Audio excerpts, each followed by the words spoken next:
الحمدللہ رب العالمین والصلاة والسلام علی سید الانبیاء والمرسلین اما بعد فاعوذ باللہ من الشیطان الرجیم بسم اللہ الرحمن الرحیم صلی اللہ علی النبی وآلہ صلی اللہ علیہ وسلم صلاۃ و سلام علیک یا سیدی یا رسول اللہ۔ ناظرین، میں ہوں علامہ سیف اللہ تارکی اور آپ دیکھ رہے ہیں چینل ماہر روحانیات۔ آج کا ہمارا موضوع وہ ہے جس شخص کو نیند نہیں آتی۔ اکثر ہمیں فون آتے ہیں، کل بھی ایک نواب شاہ سے فون آیا تھا، وہ یہی کہہ رہا تھا کہ مجھے نیند نہیں آتی۔ تو نیند نہ آنے کی جو وجوہات ہیں، بعض اوقات اثرات کی وجہ سے نیند نہیں آتی، بعض اوقات آپ کا معدہ خراب ہو اس وجہ سے بھی آپ کو نیند نہیں آتی۔ آج ہم آپ کو وظیفہ جو بتائیں گے انشاءاللہ عز و جل، اس سے جو ہے آپ کو نیند بہتر ہو جائے گی، وقت پہ آپ کو نیند آ جائے گی۔ جب انسان کی نیند جب پوری نہیں ہوتی تو وہ اس کا سارا دن جو ہے وہ بے چینی اور پریشانی میں گزرتا ہے، اس سے کوئی کام نہیں ہو پاتا۔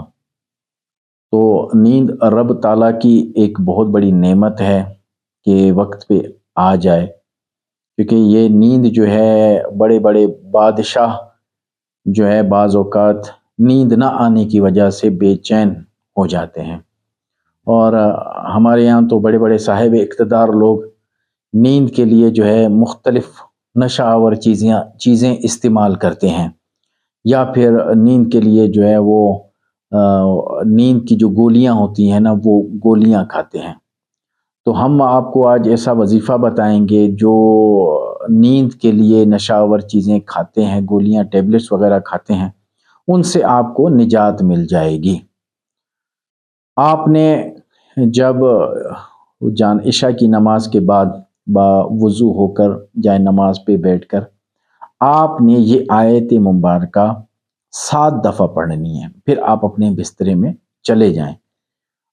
یہ یاد رکھیں، اگر عشاء کی نماز آپ باجماعت مسجد میں پڑھتے ہیں تو تب بھی وہاں بھی یہ پڑھ سکتے ہیں، 7 مرتبہ پڑھ لیں، روزانہ کا معمول بنا لیں، انشاءاللہ عز و جل آپ کی نیند بہتر ہو جائے گی۔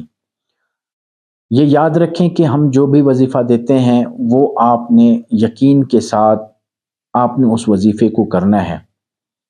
اگر آپ نے بے یقینی کی صورت میں جو وظیفہ کیا تو اس سے آپ کی مراد کبھی پوری نہیں ہوگی۔ تو آپ نے جب بھی وظیفہ کرنا ہے یقین کامل کے ساتھ کرنا ہے، تو انشاءاللہ عز و جل آپ اس کے فوائد خود بھی دیکھیں گے۔ آیت مبارکہ سورہ ال عمران کی ہے اور آیت نمبر ہے 154۔ یہ آیت مبارکہ ہے، یہ آیت آپ نے 7 مرتبہ پڑھنی ہے، تو انشاءاللہ عز و جل آپ خود اس کی برکات محسوس کریں گے۔ رب عز و جل سے دعا ہے کہ رب تعالی ہمیں باجماعت نماز پڑھنے اور صحیح معنوں میں وظائف پڑھنے کی توفیق عطا فرمائے۔ وما علینا الا البلاغ المبین۔